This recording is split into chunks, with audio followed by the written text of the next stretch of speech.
મારા પ્રિયજનો, દોસ્તો, શુભેચ્છકો, સામાજિક સંસ્થાના મારા સહકાર્યકરો, આ બધાને આજે એક અમૂલ્ય દિવસ કે જેને આપણે મધર્સ ડે તરીકે ઓળખીએ છીએ તેના વિશે મારો દૃષ્ટિકોણ, મારા વિચારો હું રજૂ કરું છું. હું કૌશિક વ્યાસ, મોટિવેશનલ સ્પીકર. અત્યાર સુધીમાં મારા ઘણા બધા વિડીયો તમે જોયા, બધા હિન્દીમાં હતા. પરંતુ આજના દિવસે માને જ્યારે સમર્પણ કરવાનું હોય ત્યારે હું ગુજરાતીમાં કહીશ.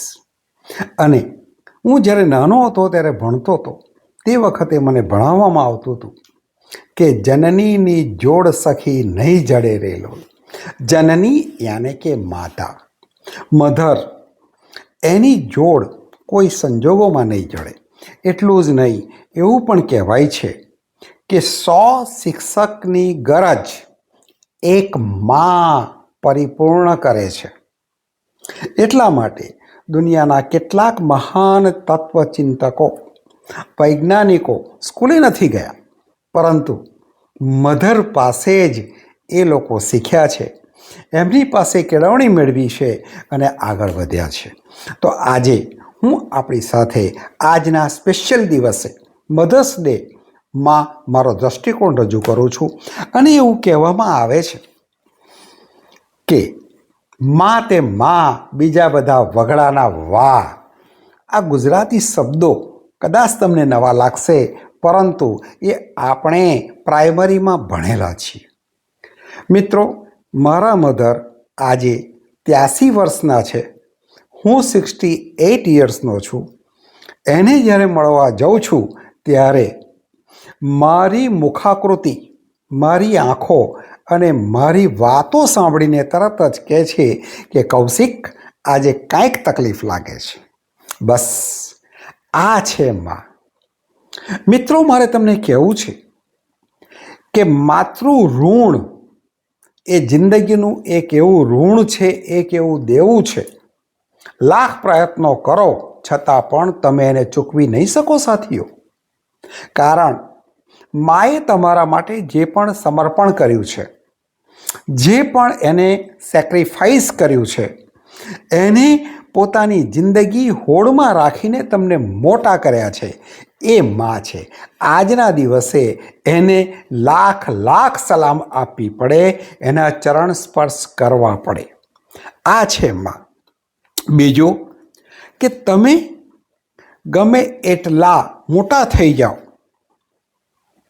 પરંતુ અઠવાડિયામાં એક દિવસ પોતાની મધર સાથે, અને ફાધર હોય તો ફાધર સાથે અડધો કલાક બેસવું જરૂરી છે. જે હું મારા અનુભવે શીખ્યો છું. એટલું જ નહીં, મેં એનું પાલન કર્યું છે. અને સાથીઓ, મને કહેવા દો કે માતૃ હૃદય એક એવું હૃદય છે કે તમારો અવાજ સહેજ બદલાય ને તરત જ કહેશે કે તને કાંઈક તકલીફ છે.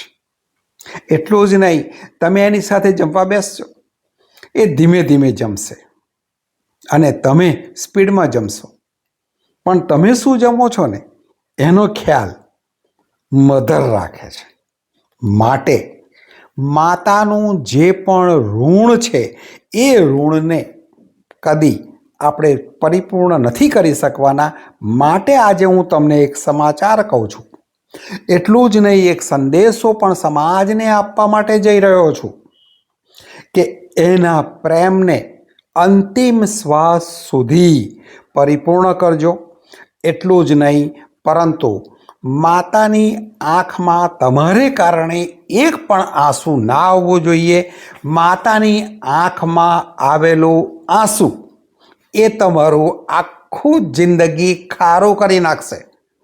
એની બદદુઆઓ જો મળશે નહીં જ દે.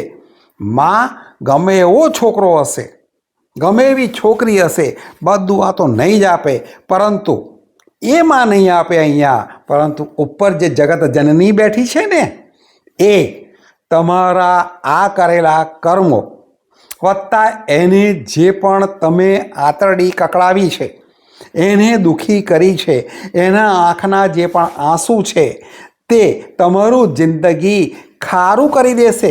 સાથીઓ, તો આજના માતૃ દિવસે મધર્સ ડેમાં આપણે બધી જ જેટલી પણ માતાઓ આ દુનિયામાં છે, આ પૃથ્વી ઉપર છે, અને હું તમને કહું છું કે જેની મધર આજે હયાત છે ને એ બહુ જ નસીબદાર છે. કારણ કે માતાનો પ્રેમ એ માતાનો પ્રેમ છે. એની જગ્યાએ કોઈનો પ્રેમ આવી શકે નહીં.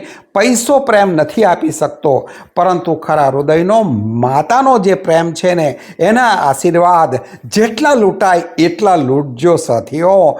સુખી બનો, મસ્ત રહો, વ્યસ્ત રહો, આગળ વધો. Happy mother's day.